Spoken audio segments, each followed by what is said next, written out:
guys, and welcome back to the Gold Coast Titans Frontline Podcast, where we talk everything Gold Coast Titans, from the game to, what's going on in the feeder clubs, in Burleigh Bears and Tweedhead Seagulls. We talk about literally everything. We give our 3, 2, 1 votes. We answer your questions, go through the team list, and review the game, preview the game. Everything that you need to know about the Gold Coast Titans is right here on this podcast. So, if you are here on YouTube, obviously smack that thumbs up button and subscribe if you are new around here. If you're listening to us on Spotify or Apple, we do really appreciate you as well. But obviously, it's not just myself here. Obviously, myself being BKRsport, but I'm here with Clarkey from Clarkey's Rugby League column as well. How we doing, man? Yeah, g'day, Blaze. G'day to all our listeners and viewers for our third episode of the Gold Coast Titans Frontline Podcast. And we are here under the circumstances of our first ever win. This is the first pod we've recorded after in our first one. We had the bye, so nothing to discuss there, and then the loss to the Bunnies. But yeah, we're here after a win, 28-12. We beat the Tigers at home Thursday night. You were there live. How was it there? Oh, man, it was... look, we didn't have a great deal of people, obviously, in the stadium, but that's always going to happen when, for the starters, we've been struggling of recent note, plus also the Tigers, the current Wooden Spooners, also were in the bottom 3, now into the bottom 2, and for one point over the weekend, we're actually in last until the Dragons threw away that big lead against the Rabbitohs, so you're never really going to get a huge crowd to that regardless. However, it was also a Thursday night game, and this, unfortunately, last year wasn't exactly a fantastic game to really encourage people to get out. So we didn't have a great deal of people. I think we still hit the 10K mark, which was, still a positive comparatively to some of the crowds that I've seen, 5-10 years ago. But the fact of the matter is we still had fun. Obviously, if you guys haven't seen the vlog on BKRsport yet, we had a good time. We were getting loud, we were getting proud, getting crazy, and that's all we can do, So, no, the vibe was good. We got the win. I know it was a lower down team on the table, but we did need it, especially as we'll talk about today, kind of just pushing past that second half curse that we've had this season and falling away after leading. Because again, we're still undefeated in the first half. So, yeah, obviously, you're at home. What were your thoughts? Yeah, I've loved it. I mean, I just think it was one of those games that we just had to win. It's really as simple as that. And I know people will criticize and of course, fans of other teams, whether it's in a banter or serious, will give it to us and say, oh, it's just the Tigers. But this is still a side that's beat the Panthers this year, put 66 points on the Cowboys, really pushed the Raiders, who look a top 8 side in that last 10 minutes. So it was a must win for us, because if people and opposition rival fans are going to say that after a win, you can only imagine what they were going to say after a loss. You mentioned the halftime thing there. We were up 16-6, and on the halftime post on my page, the comments started flooding in. I've seen this book before. I know how this plays out. Congratulations, Tigers, on the win. So it was so important. I'll just say on that, obviously us in the stadium, we were exactly the same. I was looking around at everyone in the front line, and I was saying to everybody, let's relax, calm down. It was actually really nice to see a good man, Adam Bradley, who sits in the front line with us. He's a really funny bloke, really good to be with. And when we went to Suncorp last year, he was there with me as well. But, I looked over at him, and it was like he replied. I said, "Are we going to win?" And he goes, "Yes." And I said, "Are we going to win?" He goes, "Yes," and just kept getting more excited and more excited. But deep down, we all knew the reason why we were kind of really forcing this positivity and forcing this successful energy going into the second half was because we were worried. We were worried, not because it was the Tigers, but again because it was us. But as you said, it was a much needed win. If we have lost that game, and I don't know how this season would have gone from here, to go into the bye having 3 losses in a row, one of which being to a team that we do expect to beat and do expect to win. Regardless of their positioning, we still expect to be beating the Tigers based off of last year and the fact that we are confident in what this team can provide. So it was a must-win game, and we have the Broncos after the bye this week at Suncorp Stadium, and the Broncos have had a bit of a hoodoo over us over recent years, which has been really, really frustrating. And they, not a fun fact, but a fun fact nonetheless, are the ones who actually kind of initiated this comeback mentality against us back in 2021. I know Manly and Rabbitohs did as well, but they were also they were down 22-0 in the first 20 minutes against us and came back to win that game. So I'm nervous, but in the same sense, just happy to take that win. Happy to take that win. I hate to go back into the Passover. Was that the game where we were down to 11 and Dave scored just before half time? I think we had some bad sin bins, and no, the feeder scored against the run of play. No, that was last year. I think that was last year, yeah, because I was at Suncorp okay. Stadium for that one. The year before that, so last year we were up, I think, 22-4 at halftime, maybe. And obviously the second half, we all know how that went. And the year before that was actually the first time it really ever happened, where we were up 22-0 in the first 20 minutes. And then I believe it was Tyson Gamble who started, using that big old mouth of his and got onto a few players' skins. And by halftime, it was 22-22. So in the first 20 minutes, we were up 22-0. And then it was 22-22, and then I think we lost by about 10, 12 points in the end. So, yeah, not a great recent track record against the Bronx, but I'm very confident that hopefully, the boys have learned how to hold that second half out. Because, again, the Tigers are not as actually bad as people... Like, I don't think that the competition... I don't think there is a bad team in the competition. I just think there are better teams than others. Because every single team, like there is signs in that Dragon side who are last right now that can show that they can beat teams. There are signs in the Tigers who can do the same. And it doesn't matter where you are, I just feel like there's no bad team, there's just better teams. And we got the win, so yeah, good stuff. Yeah, sometimes the only thing separating a good team and a great team in the NRL is 5 or 10 minutes of consistency in a game, small concentration lapses, and that can really be the difference. I know we went down a bit of a rabbit hole there with the Broncos game. I think our viewers can see how excited we are for that and how much it means to us to have an opportunity to beat our big brother. But back to this Tigers game here. I mean, I've really got to single out the returns of AJ Brimson. I just thought he was electric with everything he brought to our side. He had that energy, and our team looked really revitalised with him there. Gee whiz, Brimo, mate, we are back. You've absolutely come back and had a fire, right? You started off with a try. How are you feeling, big fella? Just happy to get the win, bro. Yeah. Just enjoy by. It's important, so I'm just good to be back. I seem to remember an interview we did a couple of weeks ago at training, and you said you were the solution. Do you reckon you were the solution out there tonight? No comment. But also Jimmy Jolliffe, the way he came off the bench and really, I think that's an area where once our starters being Mo and Tino do leave the field, opposition teams do seem to generate some momentum over us. Jimmy Jolliffe, you cannot stop the man. It's impossible to stop him. Jimmy, mate, we won. How you feeling? Yeah, good. It's happy to win for the fans, and it's got to be back. Rehab wasn't too fun, and just proud we got the win. Hey, your first game back, we get a win. I know it is against the Tigers, but it still must feel really good just to get back in that winning circle. Yeah, it is. People underestimate the Tigers. They've pushed a lot of teams all the way. They were physical and tough tonight. But yeah, back to us. I just think we play well and we come out in the second half and stuck to that process well. Yeah, 100%. Well, we've all been backing you the entire way, man. Obviously, being back on the Gold Coast, is that a big benefit to you guys on the field? Because obviously we've had so many away games so far. Yeah, it is. We love our home here. We love our fans, and as a playing group, we want to make everyone proud that comes to Cbus. So happy to do it tonight. We've got a lot of home games at the back end of the year, so looking forward to a good run home. Once I've had that momentum, it's been really hard for us to stop that. Having a big body like Jimmy Jolliffe come off the benches, it's been awesome for us. And I was doing a post today, actually, top 10 average meters forwards only in the NRL. Tino and Mo are both exactly on 158, and Dave's on 157. So out of all the forwards in the NRL, we've got 3 in the top 10, and they sit 6th, 7th, 8th, which is a pretty crazy stat. That's pretty insane. We're here after 13 games, and they're averaging the exact same. So we know what they bring to the table, but Jimmy Jolliffe was a very underrated and a very important return, I thought. Did you see it that way?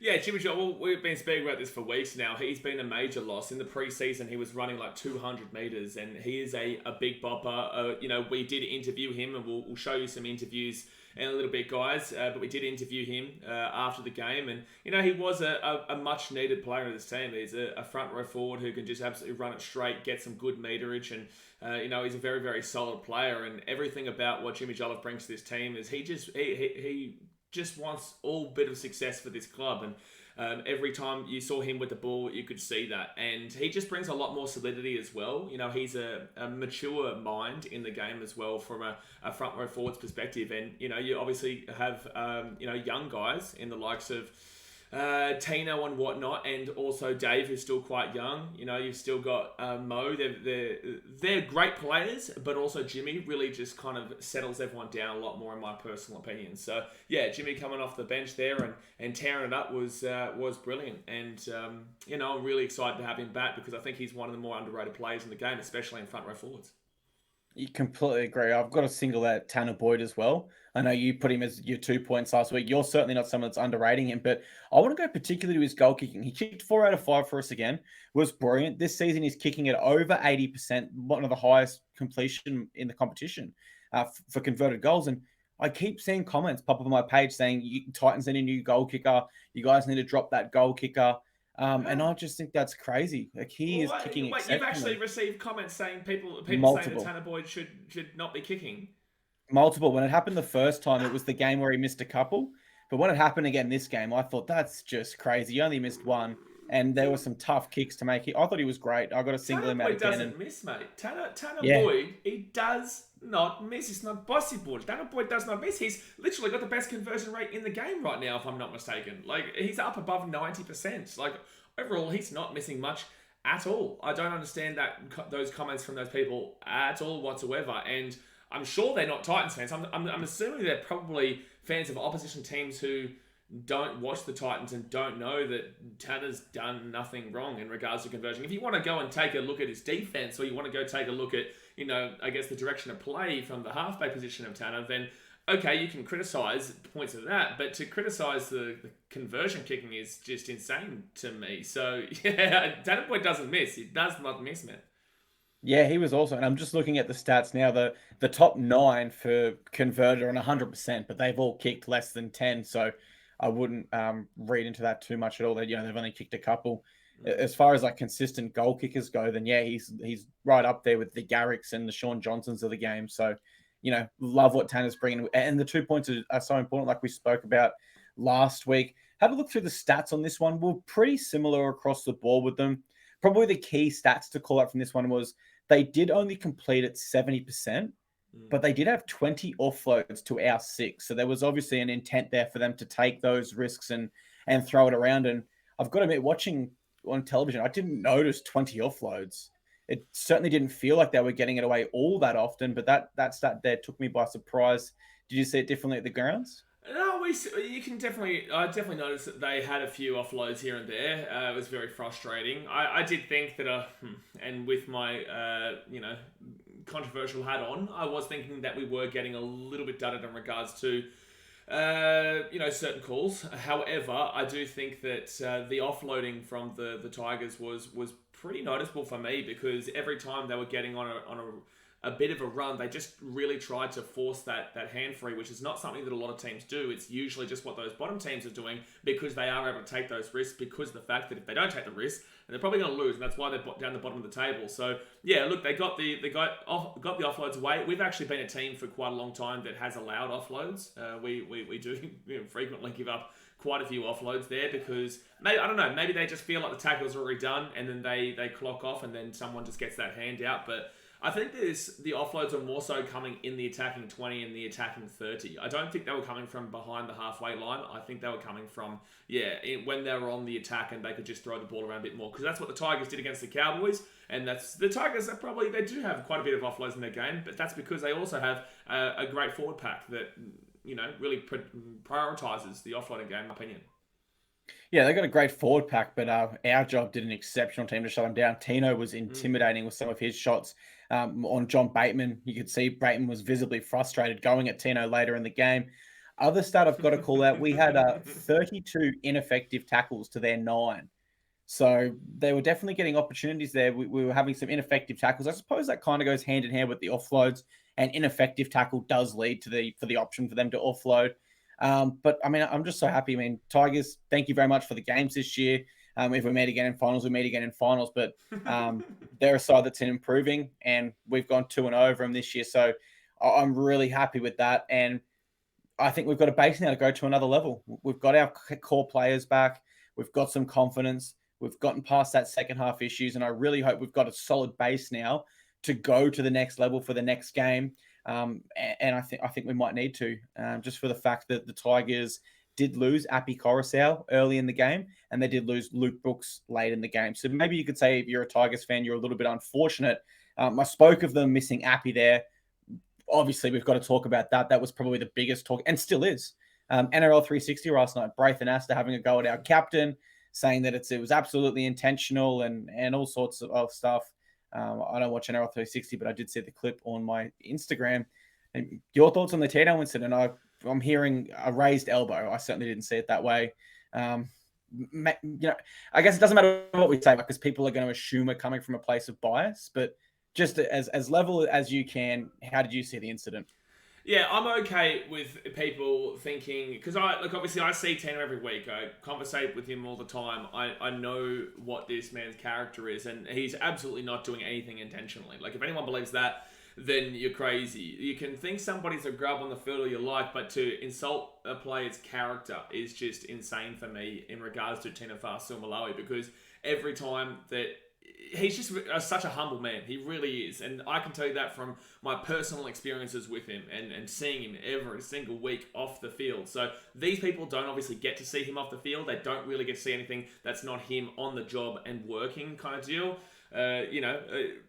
I think that in regards to that incident, you look at the two guys that the controversy is surrounding, and one of them is referring to Reid Marnie, who is, 5'6" or 5'7". He's not a tall bloke. And then you got Api Koroisau, who is pretty much the same height, if not shorter. I think he might be like 5'5". Api might be 5'6", and Reid might be like 5'8" or 5'7". And Tino is 6'5".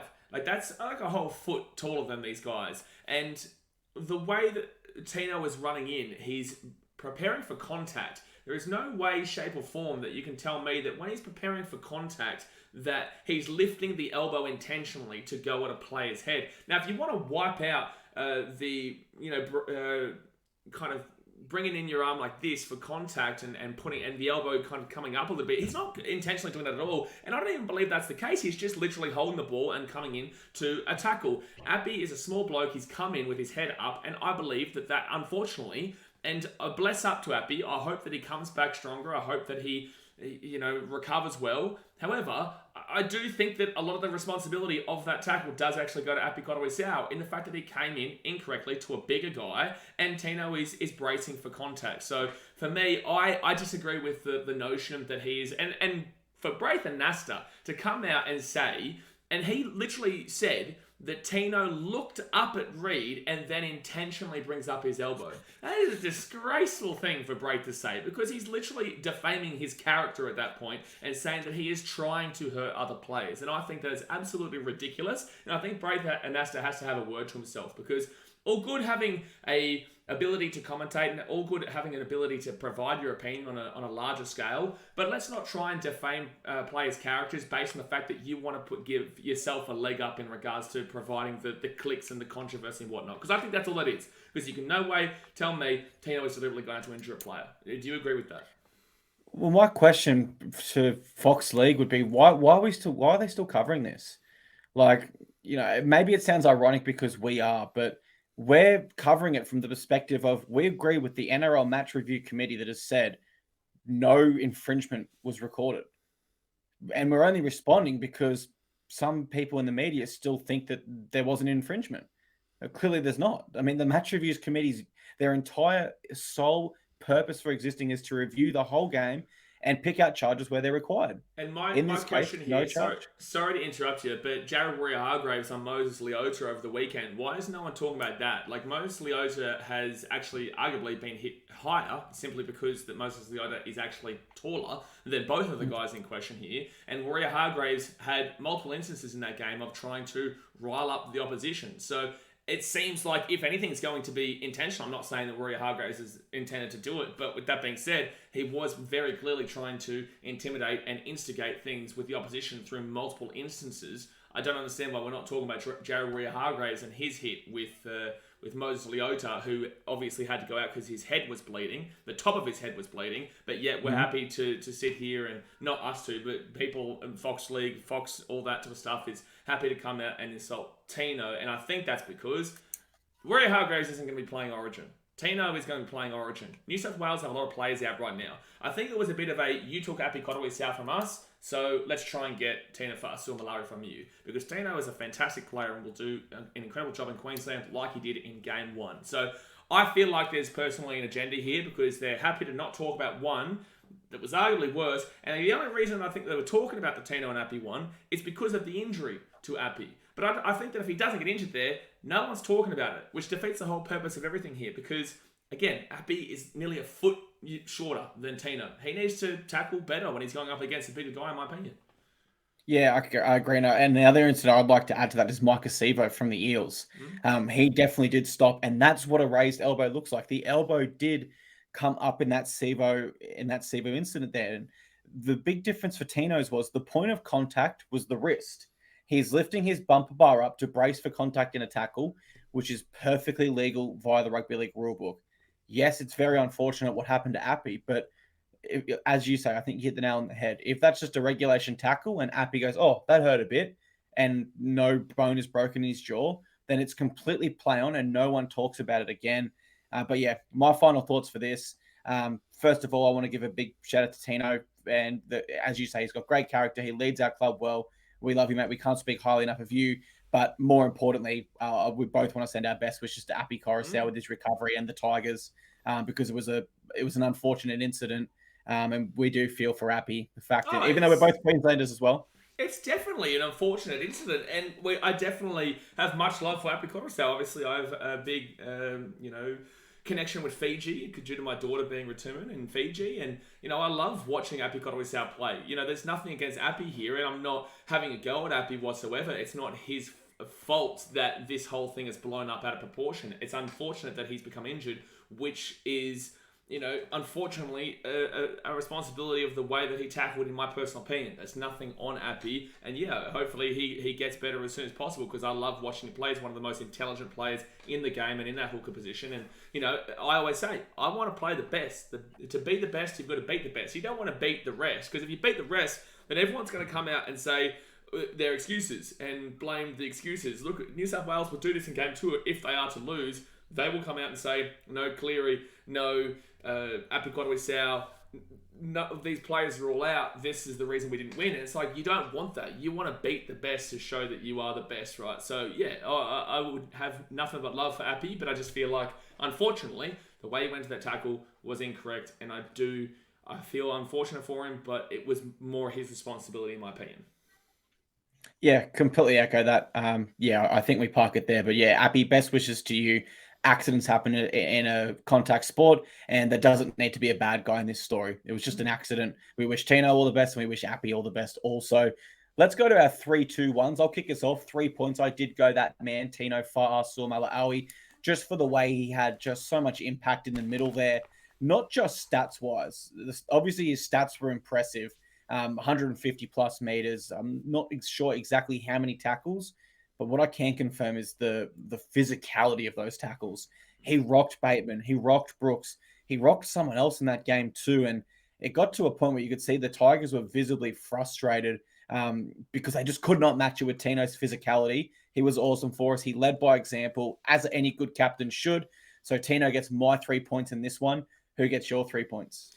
Yeah, look, I think Tino was absolutely fantastic, and he will feature on my 3-2-1, but I am going to give it to the milestone man. I'm going to give it to Phillip Sami, who achieved his 100th game on the weekend. He had 290 metres, 1 try, line break, 8 tackle breaks, and 137 kick return metres. I thought Phillip Sami was fantastic, and he's had a really good year this year. And I'm actually kind of a little bit surprised that he hasn't been touted for Queensland at any stage. He did play in Queensland back in 2020, didn't exactly have a fantastic game, even though they won that game, but he didn't have the most unbelievable game.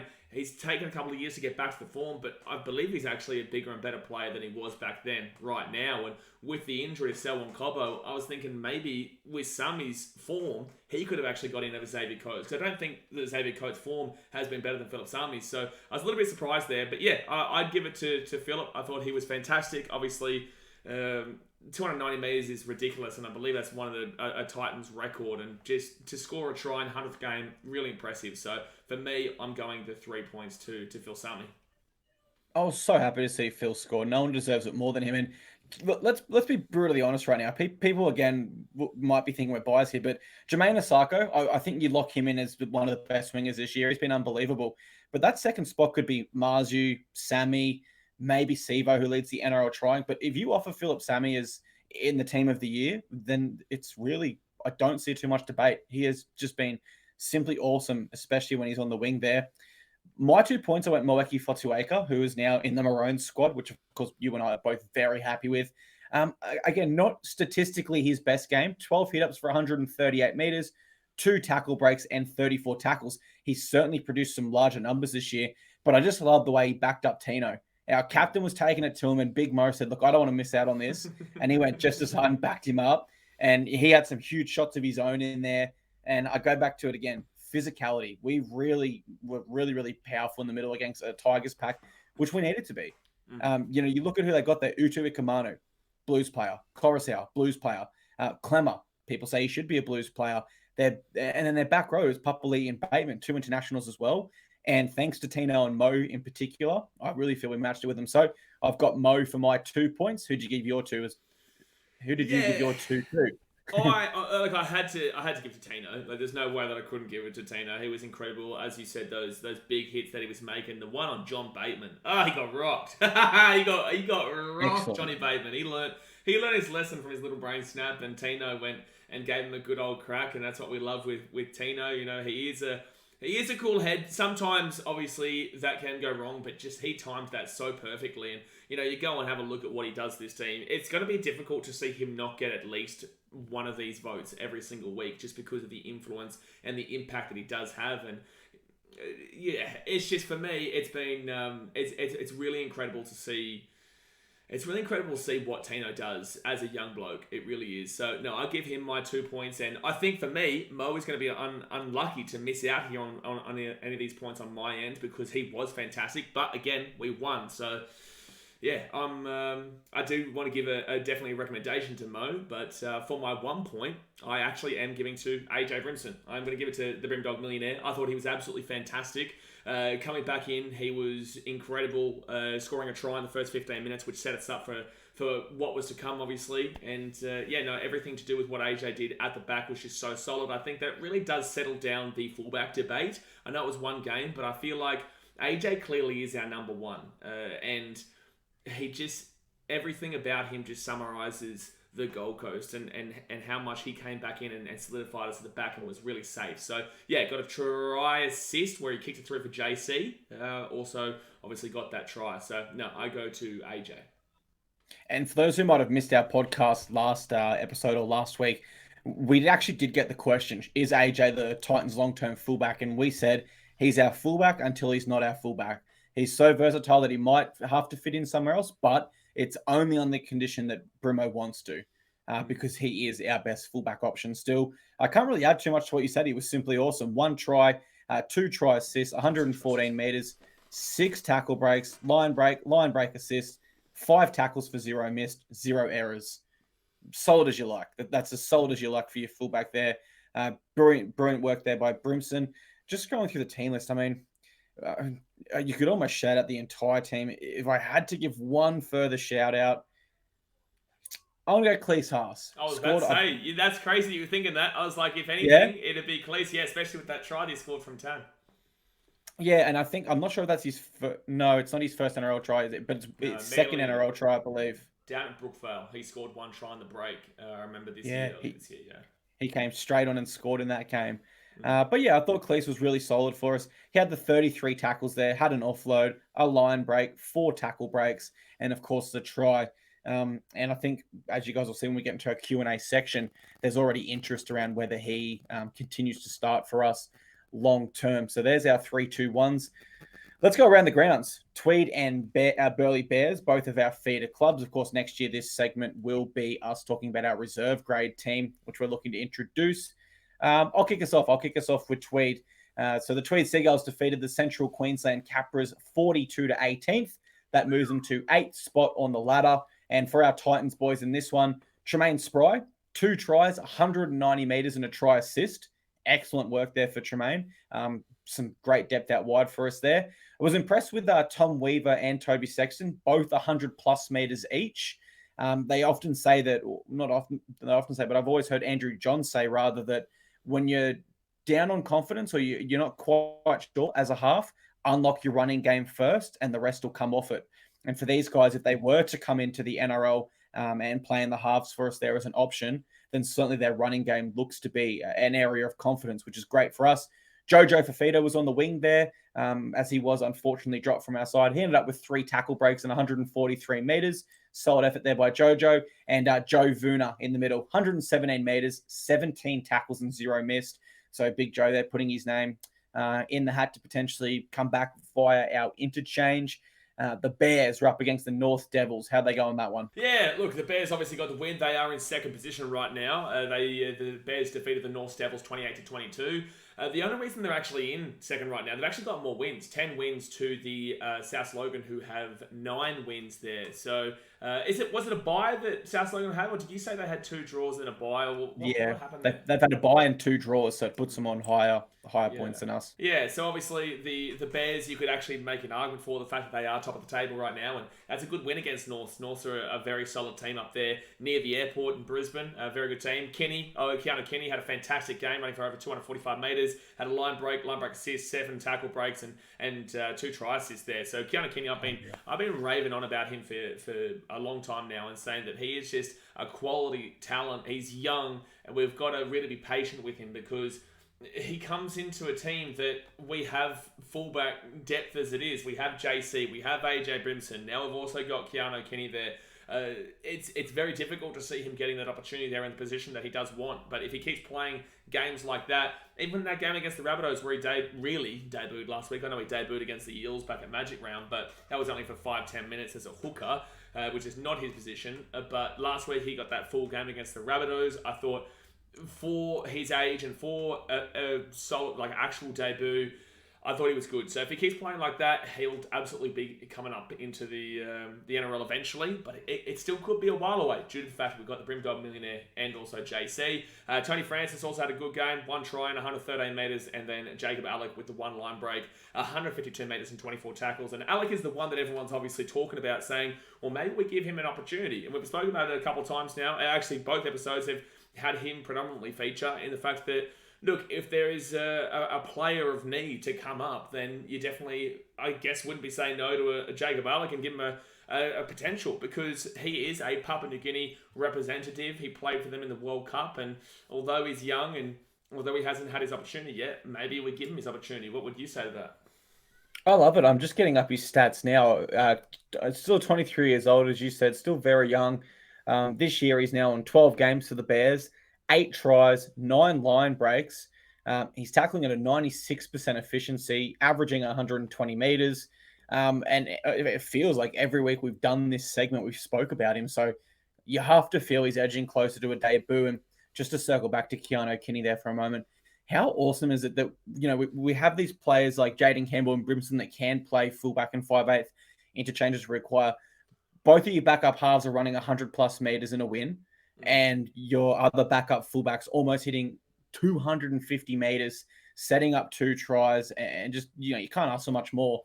So I think, with some great depth. I will say that as well. Jojo and Spry both, depth wingers. Like, obviously Jojo we were surprised that he wasn't selected for the game against the Tigers, but obviously he didn't, and had a good game, 3 tackle breaks in those 143 meters. That's good. And then Tremaine Spry has been spoken about for a while now. Obviously he had an unfortunate event that he had to, fight the adversity through and get through, and he has done that. 2 tries, 190 meters, and a try assist. Like, truly, it's the difficulty with Spry, and it's just our wingers. This is why I keep repeating the same thing. Anyone complaining about losing Greg Marzhew to us, unfortunately, is not a loss. I don't have any issue with the loss because we've got so many great wingers. We're not scared to score a try. We scored another 28 points in the weekend. The only game that in recent memory where we went under 20 points was against the Bulldogs, and we hit 18. So we have no issue scoring points. It's the defense, and Greg Marzhew wasn't exactly known for his defense. So you've got Spry, you've got Jojo, you've got Loffy. I guarantee that Keanu Kenny could even play in that position as well. You've got Phil Sami, who can play there or in the centres. You've got a whole heap of depth in this area, and I love the backline depth we have, as you said, with Tommy Weaver, Tubby Sexton, I'm really liking it. So obviously with Kieran Foran, he's definitely got a future replacement in either Toby Sexton or Tommy Weaver.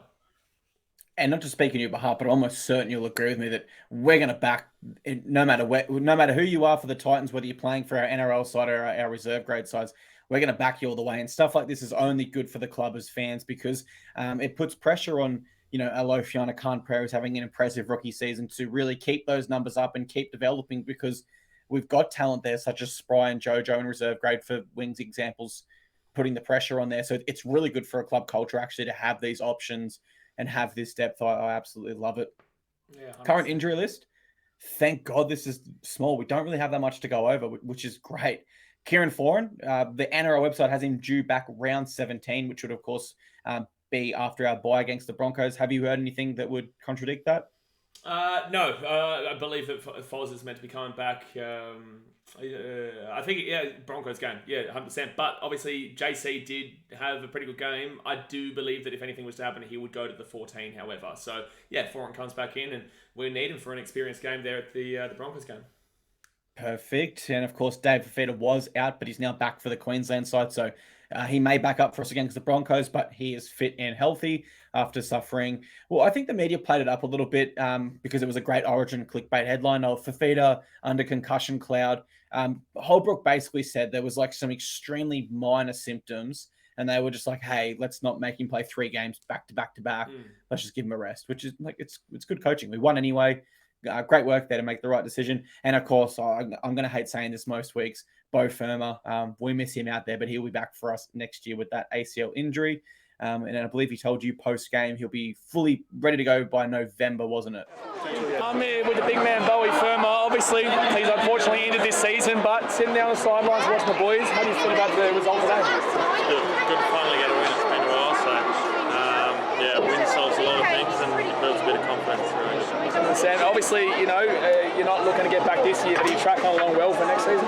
Yeah, definitely. I'll be, if there was games to play in November, I'd be right to go. So I'll be right on day one of pre-season to be flying in and to make sure that I'm fit and ready to go for round 1. 100%, man. You're confident these boys made the 8 this year? Yeah, 100%. Yeah, no, Bowie and I, we had a chat after the game on the vlog on BKRsport, and he told me that if it was November, if there was 40 being played in November, he'd be right to go. But unfortunately, the grand final is in the first day of October, the 1st of October. So Bowie won't be back this year, and that's a big loss. But then again, with the likes of Dave Fafita getting a bit of a rest, who was still obviously in attendance on the weekend, I did see him after the game. He will be back as soon as possible, but we got to see Khalees Huss come through, and as we said, had a pretty good game there, Khalees, as he's really still trying to find his feet. So, although it's a negative that we didn't have Dave, the fact of the matter is we won. I will not lie though, I was a little bit nervous going in with Stimson and also Khalees in that back row to start. I was a little bit nervous not having a guy like Dave there, just that real proven, experienced talent that is just so, groundbreaking in what he can do. So I was nervous, but again, we only conceded 12 points there to the Tigers, and it was great to see Khalees get his opportunity. Mate, it was fair to be nervous, in all honesty. I don't think there's anything wrong with that. The last time Bateman played in there earlier was back row of the year, and the last 2 years, Papali'i has been back row of the year. So they certainly had an advantage on us there, but our boys, to their credit, stepped up. And although we miss you, Bo, and wish you all the best, keep ripping to that recovery, mate. Long-term for the Titans. We seem to think that you'll be back there starting on one edge, Dave on the other. Great combination. Firma, Dave Fafita partnership, isn't it? That is just outrageous. Amazing. Outrageous. And then all these other players like Khalees Huss, Joe Stimson are going to have this experience in back row, a little bit of middle to really push for those bench spots and come on and have some good minutes as well. So, Mate, we can't wait to see you back out there. The Maroons might have a legitimate just Queensland forward pack at this point next year. You might find a way, get Tino or Malawi. Yeah. You got Dave Fafita, and then potentially if Bowie Firma comes back, because he was touted to make his Origin debut this year. He was in the team last year, but didn't get his opportunity. Imagine the scenes. Like, that's just, it really just shows that we do have a really, really solid forward pack, and it's just about implementing the bench at the right time, and we're going to have, truly, if we've got an Origin forward pack, then we're going to have one of the best forward packs in the comp. Yeah, we are. And don't forget to throw AJ in for 14 there, maybe. Yeah, exactly right. Mal Meninga did say when he coached him for the World Nines for the Australian Kangaroos, he's always looked at AJ and thought his best position's hooker. Yeah. So you can carry AJ as the 14 there with Harry Grant starting potentially. That would just be awesome to see AJ back in an Origin jersey for us as well. At this point of the show, usually we would review the team list. Obviously, we're not going to do that next week, and we're not going to preview the game either. We will walk away with the 2 points there, which is awesome for us. I'm just going to actually wait. Are you talking about the bye? Yes, Oh, I'm saying we'll definitely walk away with the 2 I was points. like, surely you're not saying that about the Bronx just yet. Surely we'll No. get into next week's episode and we'll discuss having to deal with those guys up an hour up the road. But for some reason, in my head just then, I thought you were saying that's an easy 2 points. I was like, oh no, you've memed yourself here, Clarkey. You've memed yourself. Yeah, But, no. yeah, no, it's all good. I Wouldn't understand be your that point of view. silly. Yeah, we're on 16 points, so we'd go to 18. We're a chance to be in the top 8 next week, but we'd need... No. So if the Bulldogs had have beat the Eels yesterday, then we would have had a chance to be in the 8. However, because the Eels play Manly, so one of those two teams will be above us. But again, if the Eels had lost the Bulldogs, we would have been above the Eels. And then if the Eels beat Manly, then we would have gone into 8th position because the Raiders have the bye. And so to... who's the team in 7th right now? It's not the Warriors. They're 6th, aren't they? Warriors 6. We got Raiders 7th, Seagulls 8th. There you go. So Sharkies are 5th on 18 points as well. Yeah, but their points differential's way better than ours. Yeah, points. But can I just say, like, I know we've had some buys and stuff like that, but like, just looking at it purely on the ladder, let's say the Sharks, for example, they've had 2 buys as well. They're on 18 points in 5th. We're on 16 points in 10th. So we might not crack the 8 next week. Like I said, apologies to our listeners, but like, we're 1 or 2 consistent weeks away from being back in that top 8. So we do. The only unfortunate thing here for us is that, again, we have a really good stretch at home. But despite that, we also do have a pretty tough back end of the season where we do take on teams like the Panthers, like the Storm, like the Sharks, like the Broncos in 2 weeks' time. You know, we do have a bit of a difficult stretch there. However, we do finish off the season against the Bulldogs at home, which I would be confident going into, right? So I still absolutely maintain that we make the 8 this year. And although, you know, it is a real patient year for us because we've had a lot of frustration, the fact of the matter is that we are 2 wins off the top 4. And although our points differential isn't great, we are 2 wins off the top 4, and that can't be understated. So, yeah, you know, I'm still confident, man. Are you still confident? I am. I'm going through the ladder now, and I think like we're going to get to the last 3 games and be thereabouts. And that's when we need to start being tested anyway. So we're going to verse the Panthers at home. Then we're going to verse the Storm in Melbourne. And then we're going to be back on the Gold Coast against the Doggies for the final, final game of the regular season. And I think that could be the game because I just think the ladder's so close this year. I'd love to say we're in the 8 by that stage that we're comfortable, but we just might not be.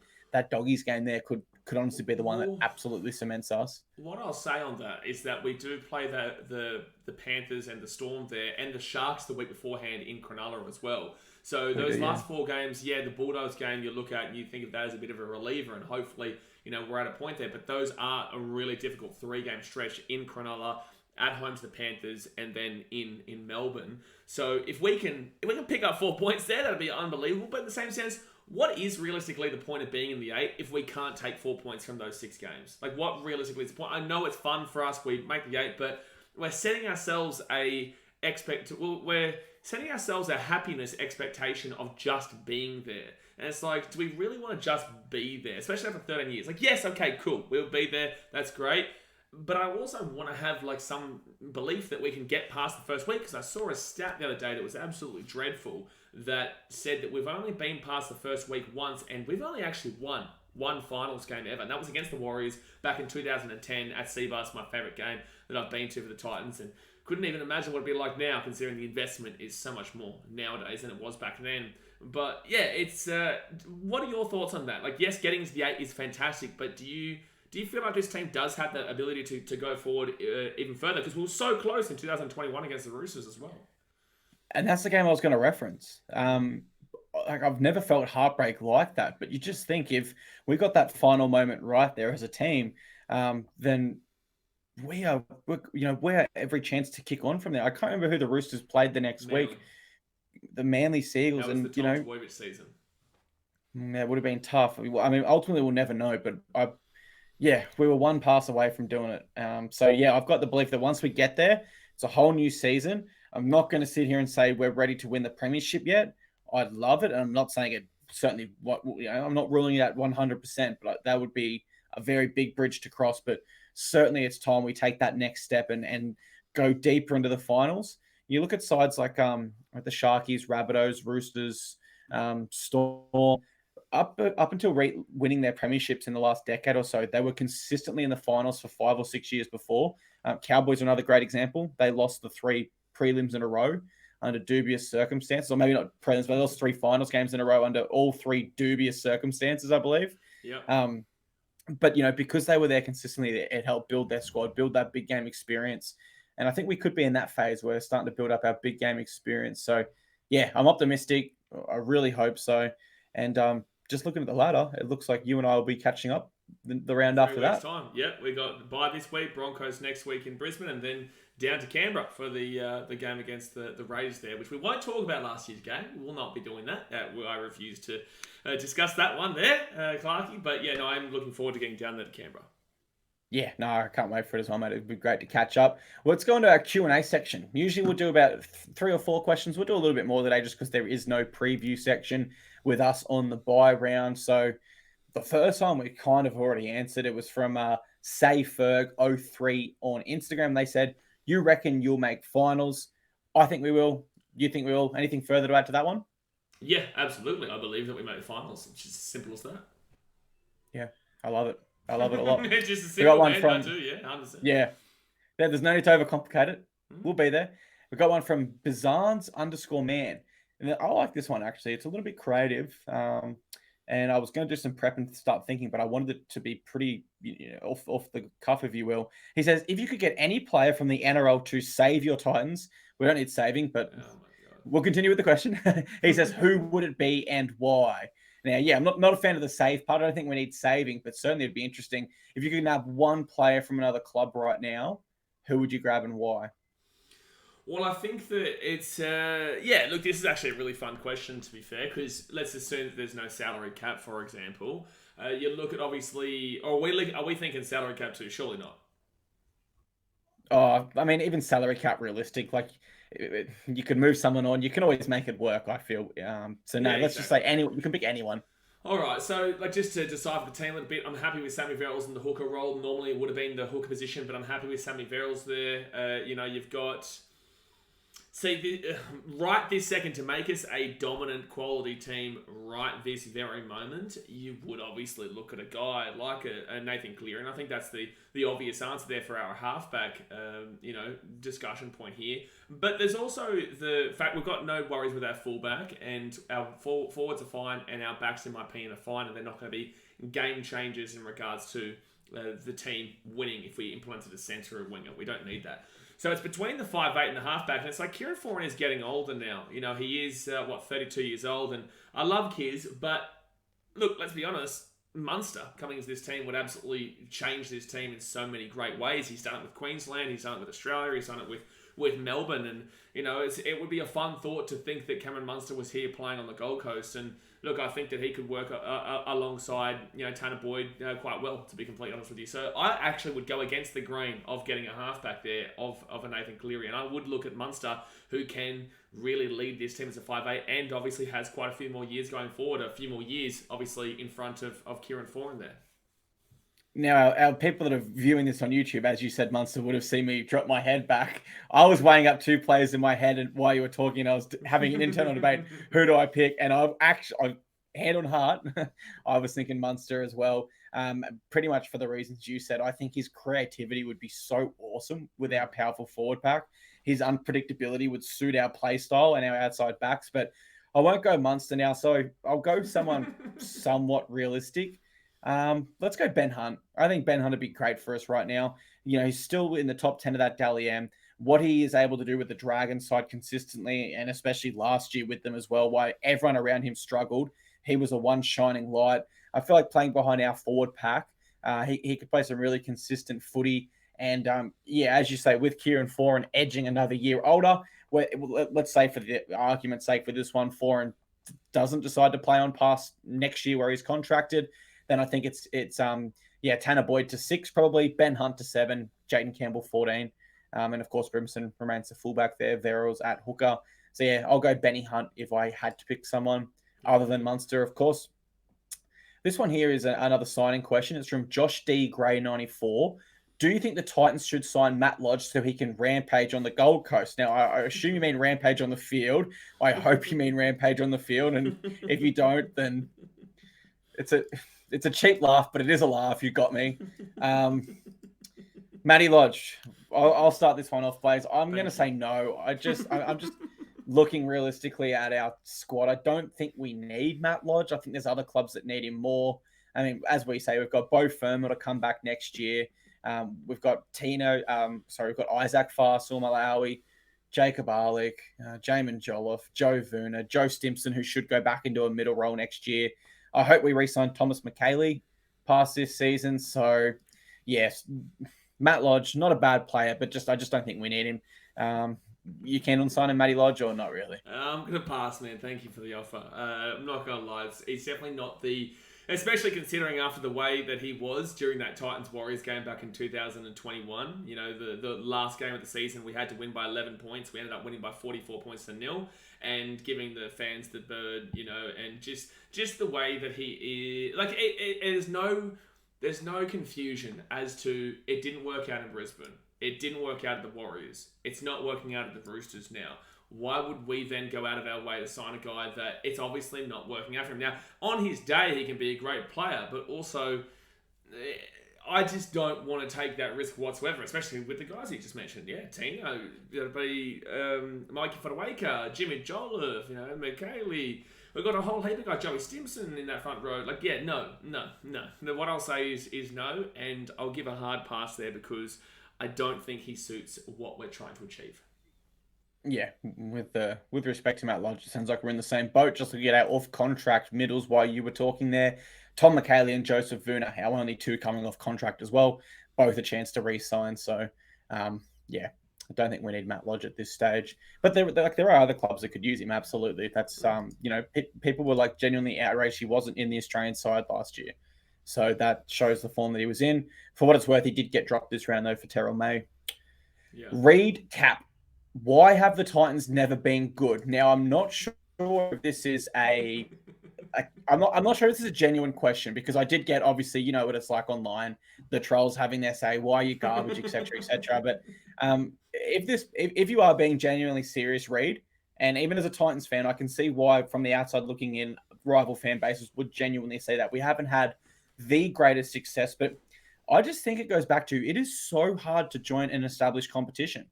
You look at the Parramatta Eels when they joined in the 1980s.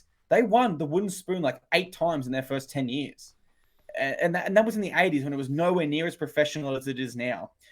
One thing that will really put this to the case is how do the Dolphins look over the next 5 to 10 years? They could not have had a better start. Yes, they had to go out and sign players nice and quick. But once they got Jesse Bromwich and Wayne Bennett, you're starting to see the Melbourne Storm, half the Melbourne Storm starting forward pack go. And Wayne Bennett, instantly it's an attractive option. Now you're seeing genuine rep players like Herbie Farnworth, Thomas Flegler jump on board, whereas we never really had that luxury to an extent. We didn't have the Wayne Bennett or the influential figure that everyone needed to go and play for. The only person that really put their hand up and absolutely from the bat wanted to be a Titan was Preston Campbell.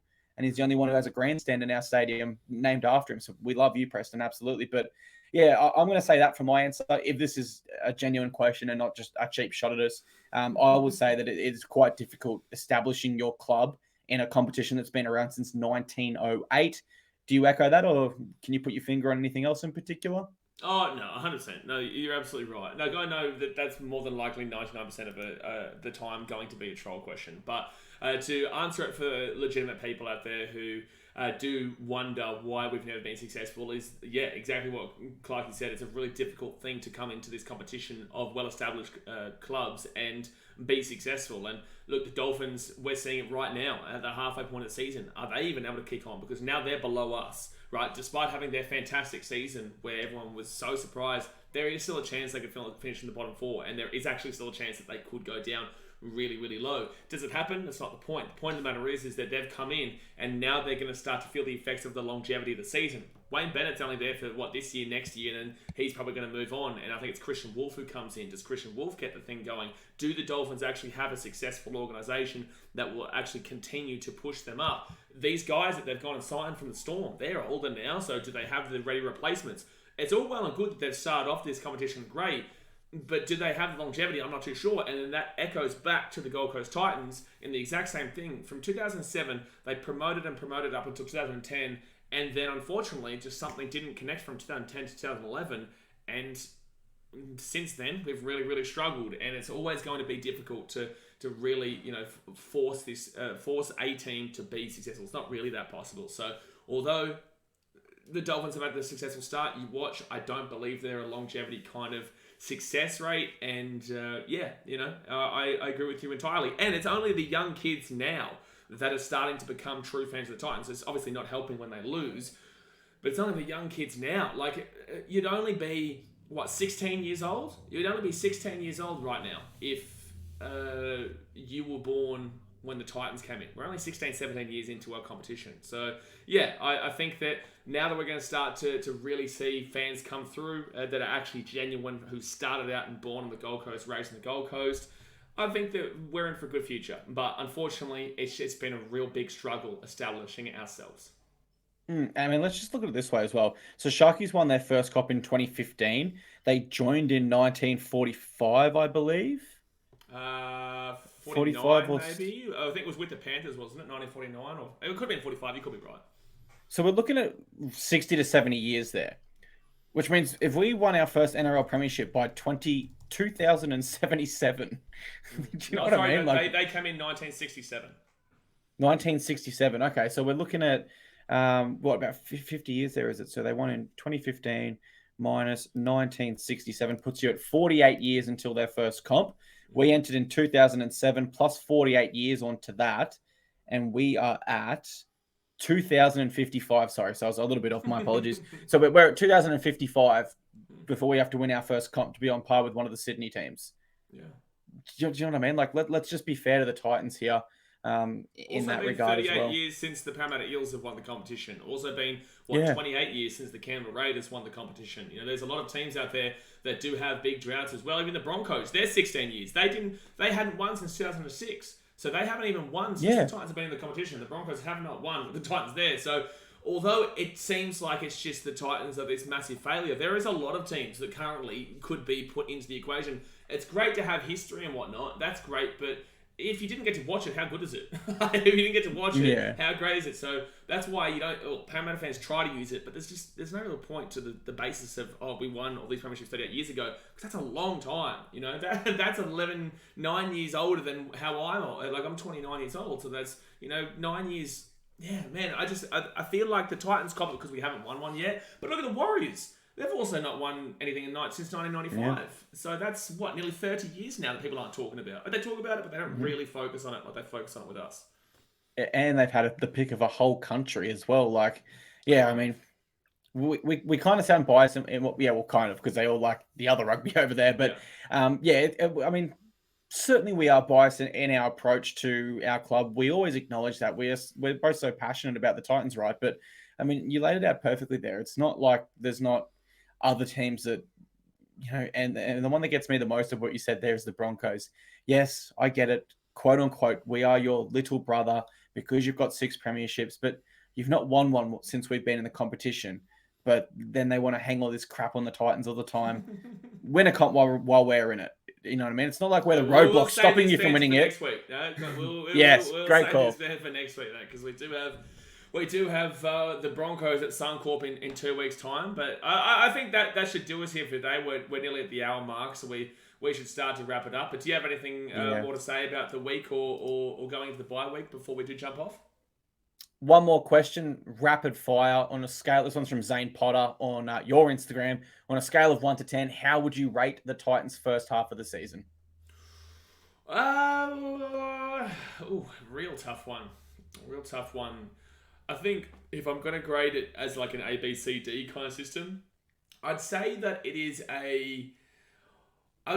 actually a B minus. I would go B minus because I do think that there is a large amount of positives from the season, and I do think that a B is deserved, but due to the second half fade outs, I do believe you have to give that minus. But that doesn't mean that we can't push it to a B plus, and it doesn't mean we can't push it to an A. If you put it in a C, it's kind of just like a pass mark, and I don't think that the positives that we have seen overall is just a pass mark. I do think going forward they can push it up to a B plus, and if we get into the finals and push deep, then obviously we move into the A marker. But yeah, I still think it deserves at least a B, but just the minus for the second half thing that we are starting to hopefully tinker out.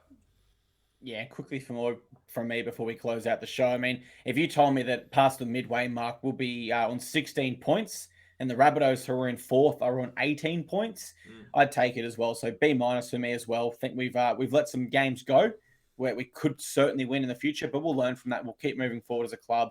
I'm happy with where we're at this season. So yeah, B- for me. But as Blaze said, we are at about that 1 hour mark, which we do always aim for. We're very appreciative of everyone's time, whether you're watching or listening. So thank you very much for being here for the Gold Coast Titans Frontline Podcast, the official supporter base of the Titans since 2008. And if you are a Titans fan and want to share this with some of your friends or family, please feel free to do so as well. We want to bring all the Coast fans together, inspire our community, get everyone behind the Titans. And yeah, we all share that common goal. We all love the Titans. So with that being said, thank you very much from me. And over to you, Blaze, to say goodbye.